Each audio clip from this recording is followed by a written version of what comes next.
So, as we get ready to go into our final speaker of the night, this is only going to last until our final speaker of tomorrow night, Mr. James Miller. But if you send a message to myself through the DM or through to Austin, and you type in the message down below throughout tonight, tomorrow, or through DM, Legacy, we'll take $10 off of this challenge.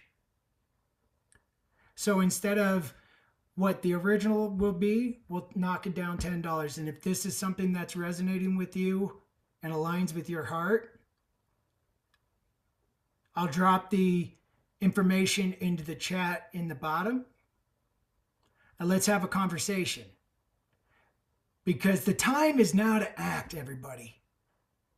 Especially in our world right now that's hurting.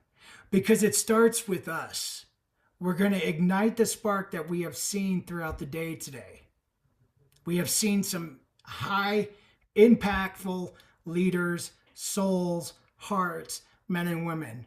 And buckle up, because our final speaker of the night, who's going to end day one, trust me, y'all, she gets me in tears every time. You know, if a mountain could be moved, Martha Kartaoui comes pretty close on moving mountains. I met Martha a couple years back. I was supposed to go on the cruise with Unleash You Now, but I found out that I needed to have a knee replacement. And unfortunately, I had to cancel that trip, and I was bummed out because I kept hearing this name, Martha, and that she had the smile that could replace Julia Roberts, because apparently everybody says Julia Roberts has the best smile in Hollywood, but I'm going to disagree with that. I mean, Martha could blow everybody out of the water in Hollywood. And about 2 weeks after the cruise ended and I was laying in bed recovering from the first surgery, Martha said, "Let's get on a call." And I said, "Done." We got on a call. Hour and a half later, I knew I had another sister. And I was so pumped up and fired up. I had no idea we were going to do these virtual summits at that point in my life. But I knew instantly that I needed to get to know Martha. And then the best part was I got to hang out with her in Delaware at Movement Maker Virtual. And let me tell you guys, that girl can dance. She's got some dance moves that will challenge and rally anybody that enters the dance floor. So, ladies and gentlemen, as we get ready to close out day one, I would love to welcome to the summit for the 5th time. Martha, the summit is yours. Wow, wow, wow. Thank you, David, so much. What an introduction. I appreciate all of the sweet words. I need to start out by saying, David, like every one of us that have showed up today and for the last 5 summits are because of you and the legacy that you are building because of Joey and that experience.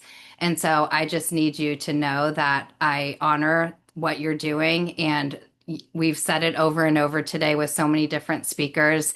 The world needs this. The world needs to hear the stories that we're sharing, the testimonies that we're sharing, the love that we're sharing.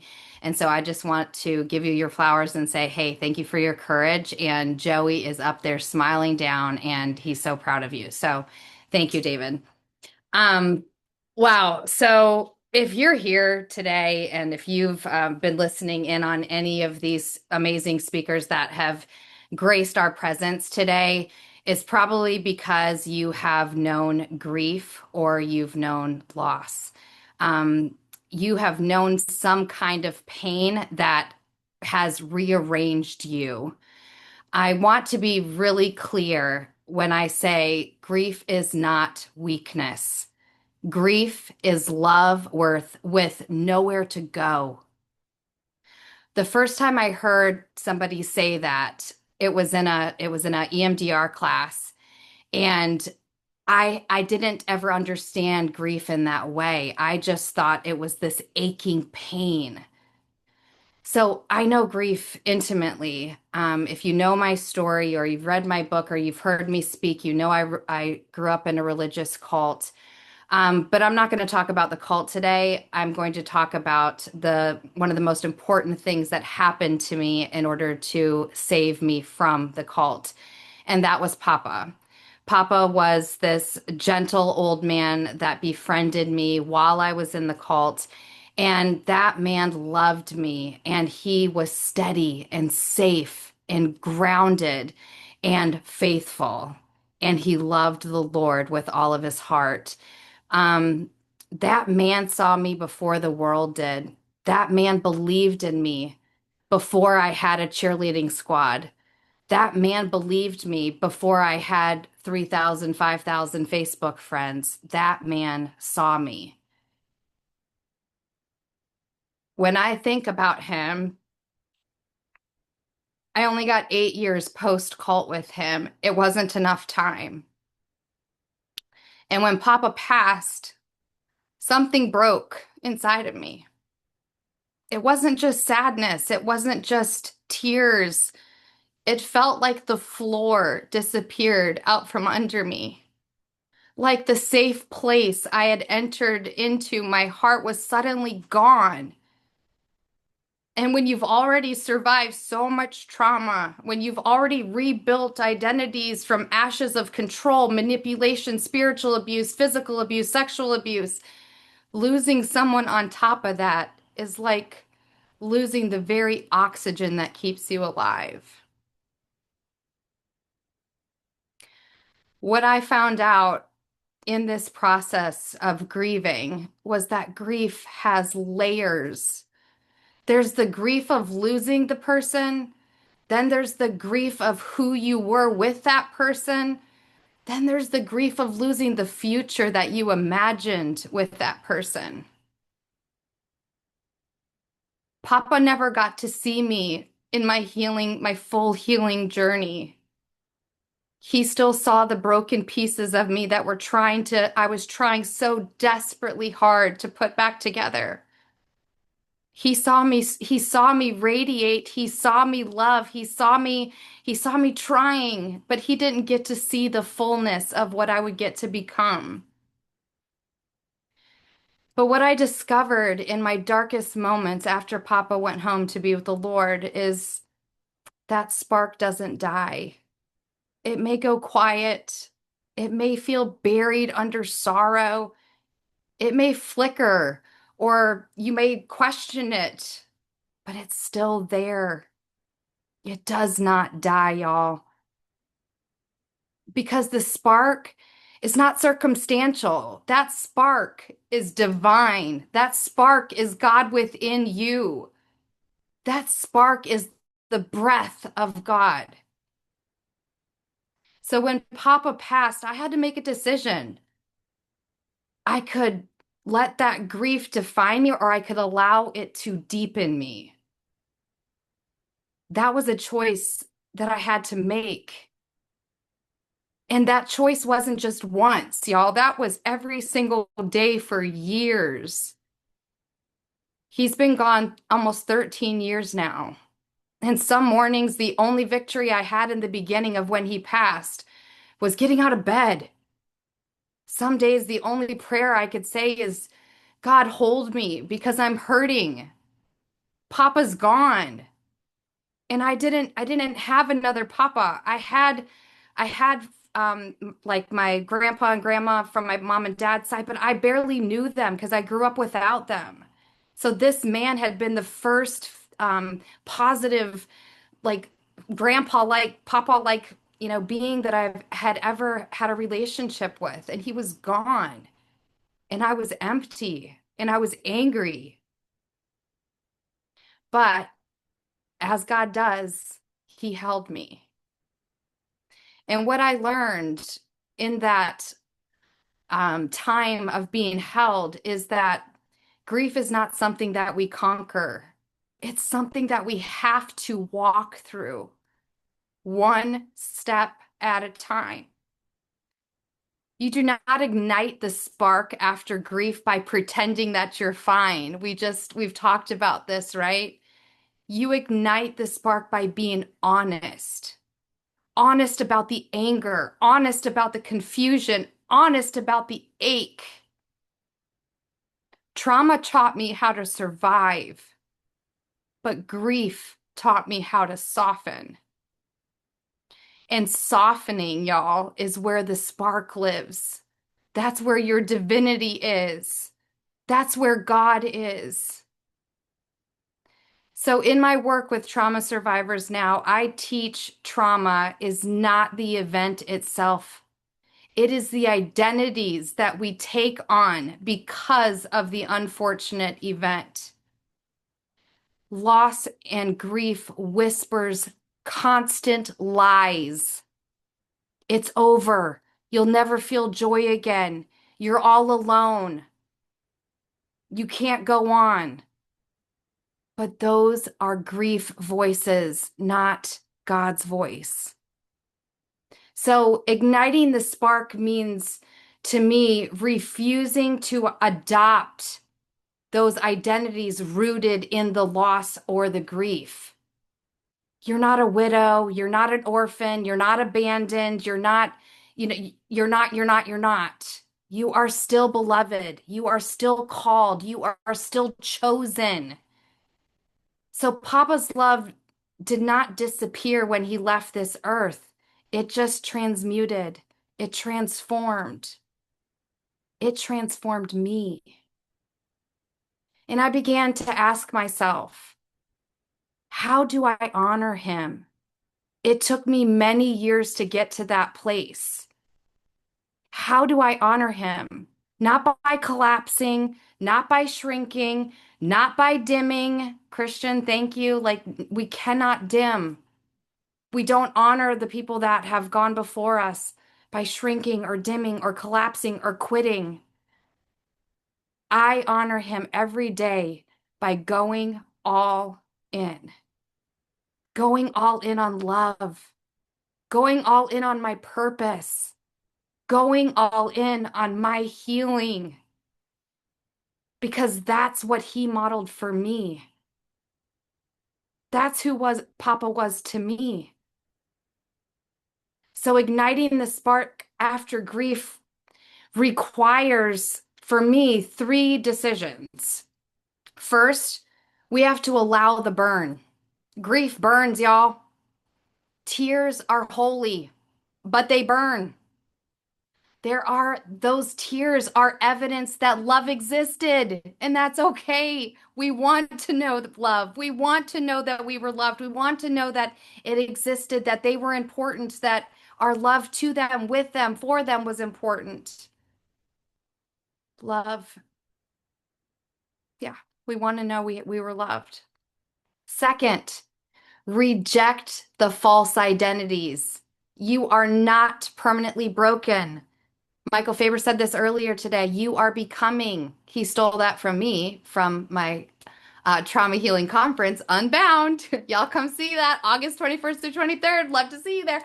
Sorry, shameless plug. But yes, you're becoming. You're not broken. You're becoming.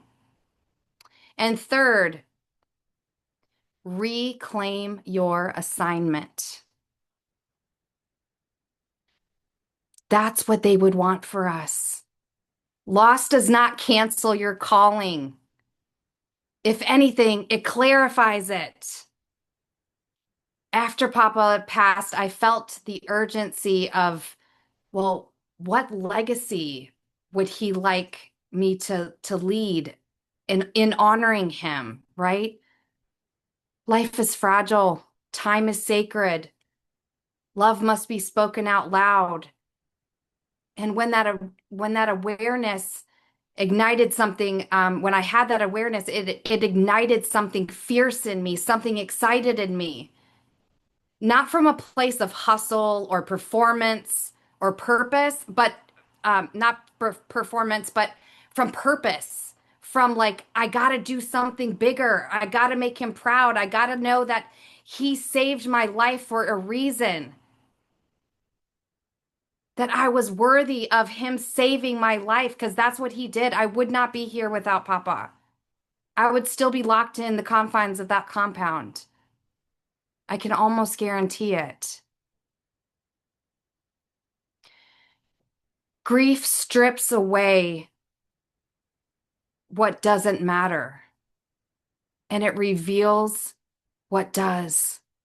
And we've heard this over and over today. What really matters, y'all, is that connection, is our presence, is our faith, is our impact, is what we do with our life leading forward to honor those people that have passed before us. And here's the beautiful paradox. The same heart that can break that deeply can also love that deeply. I can't remember where I stole that from. It was from a poem that I read years ago, and I can't remember who to give credit to, but I remember it so it stuck with me. That same heart that can break so deeply from the loss, from grief of losing someone can also love that deeply. Your capacity for grief reveals your capacity for greatness. So if you feel all of this grief, that means you also have the capacity to do amazing things. Look at David. Look at what he's created. This is the fifth one that I've gotten to be part of. His capacity grew because of his grief, because he experienced this.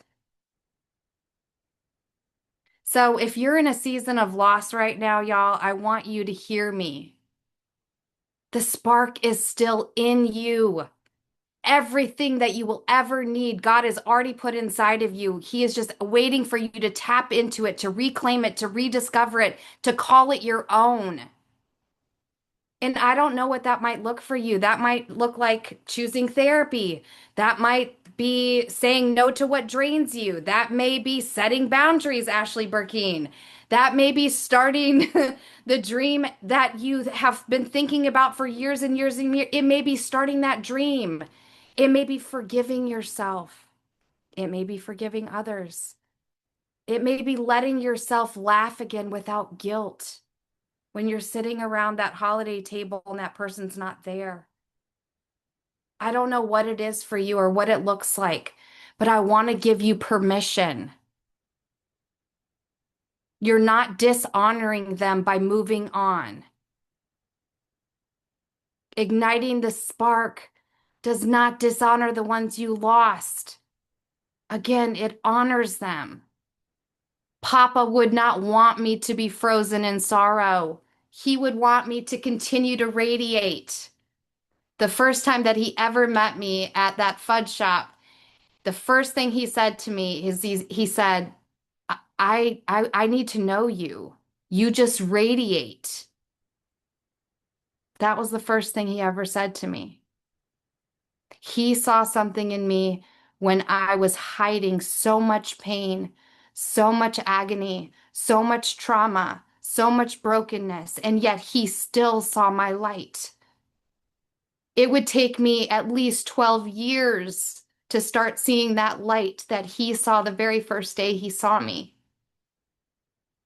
He would want me to radiate. And the ones that you've lost, they want you to radiate. They love your light. I beg you, do not bury your light in their grave. Carry it forward. New beginnings are not about erasing what was or who they were. They're about integrating what was and what we can become.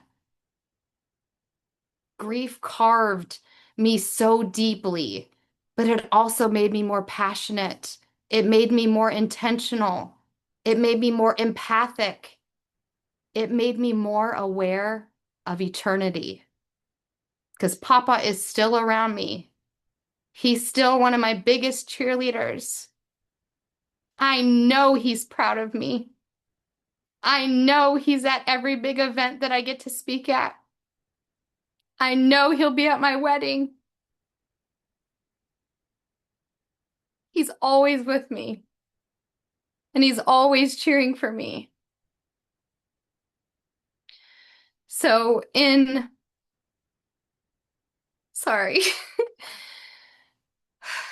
It's deep, and I feel it still this many years later so deeply, but it's my motivation. It's what I want to continue to build because I was loved, because I was seen before I could see myself. So if you're ready for a new beginning, it starts here. It starts today, just like David finished saying. It's now. Give yourself permission to heal. Give yourself permission to feel. Give yourself permission to live again. You're not betraying the people that have passed before us by stepping into your future. You're honoring them. They would want you to do this.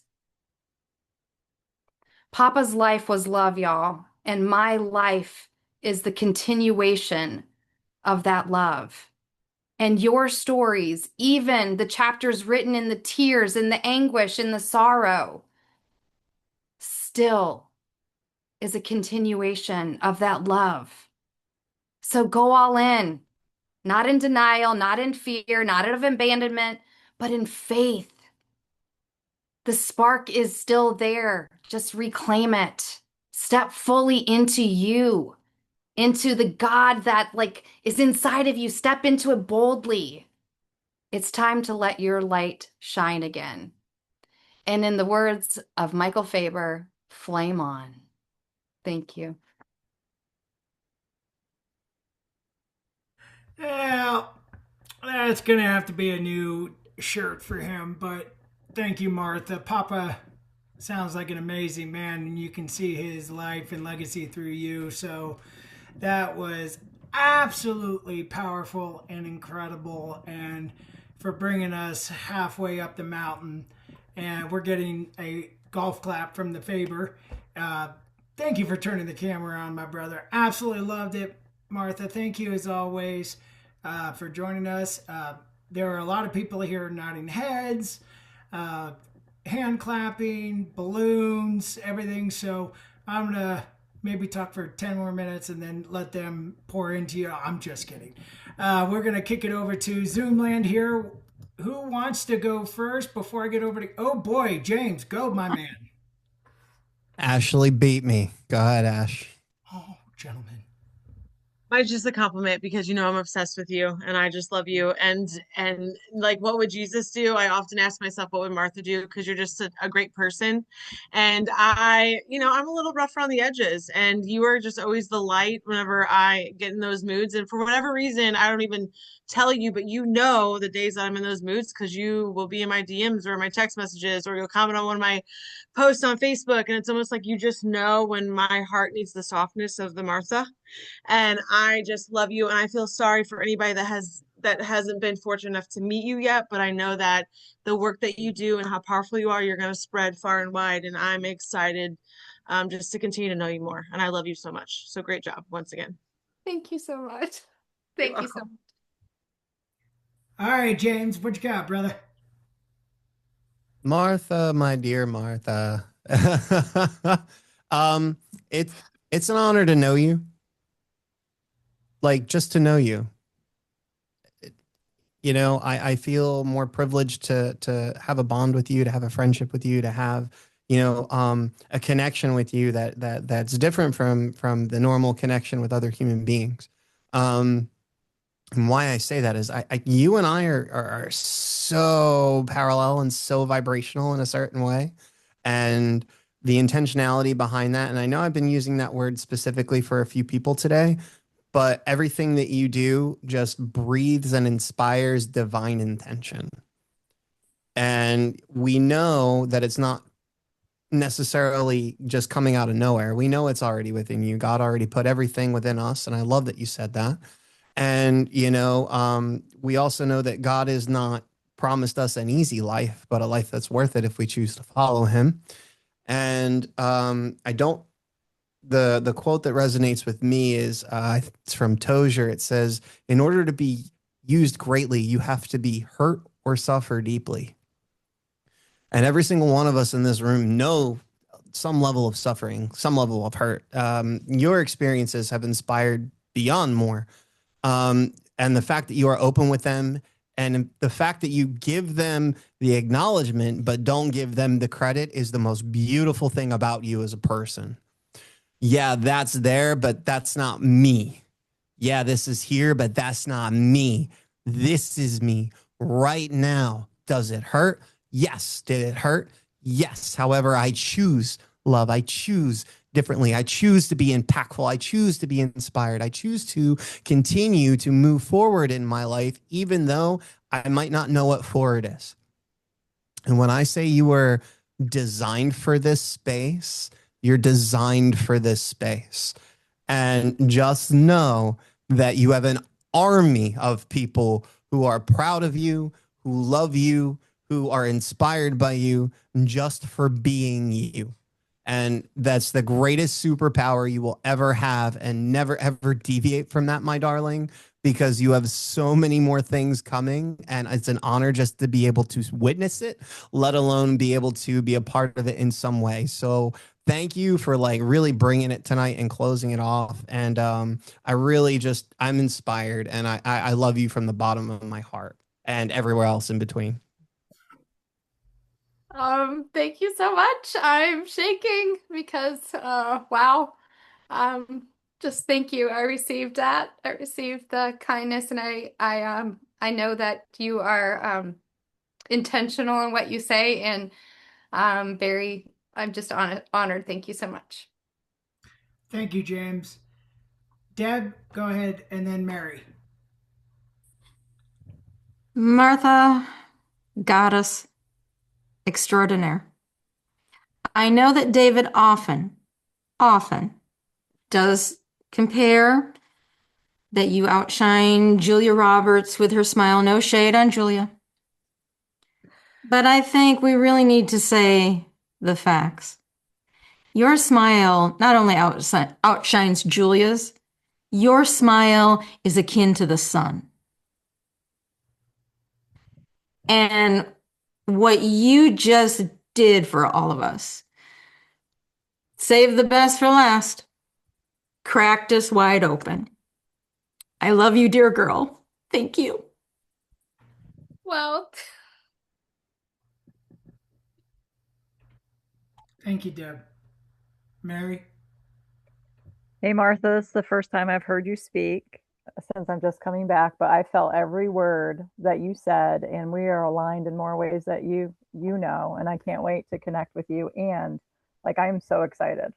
So thank you for making me feel safe to come to your event, because that I don't take that lightly. That's huge. Great job. thank you. You're welcome, and I can't wait to meet you in real life since we're in the same state. So 3 hours. let's make it happen. Let's make it happen. It's my And I birthday saw your weekend. comment that you're coming on your birthday weekend. We will celebrate you. Ask Ashley. We will celebrate you. So I'm so excited for you to come. Thank you. Wow. Deb, thank you. That touched me in such a deep way. All of y'all's comments are just, no matter how many times that we get to do this, it's still an honor and a privilege every time that we get to impact others, that we get to share our message, and every time it gives others permission to do the same thing. So I just thank you so much.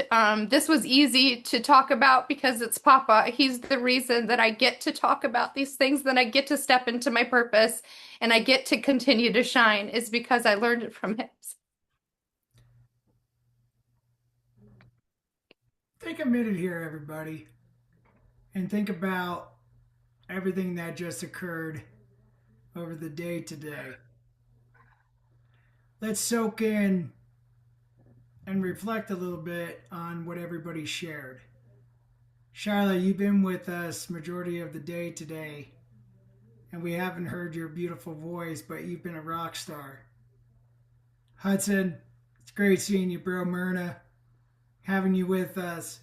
It's absolutely incredible. James, Michael, Austin, Meredith, Christian, Jeff, Deb.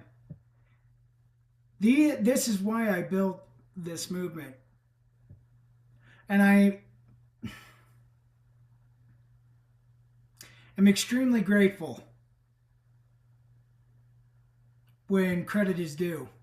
And that's something that I've always prided myself in, because when I need to give credit, I give it.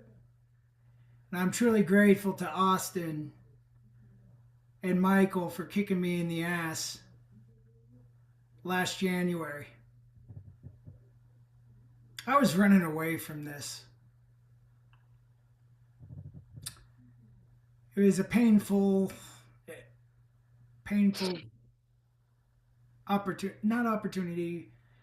experience to tackle, because it's hard. And I was making excuses beyond excuses. Michael knows them. Austin knows them. Oh, my brain injury. Oh, my thyroid cancer. Oh, my knees. Oh, my shoulders. But when I finally got out of my own way and listened to these guys, I took a piece of paper and I wrote down my excuses. So guess what I'm going to ask y'all to do before we wrap up tonight? Pull out a piece of paper for me here, everybody. Really quick. Don't give me that look, Ash.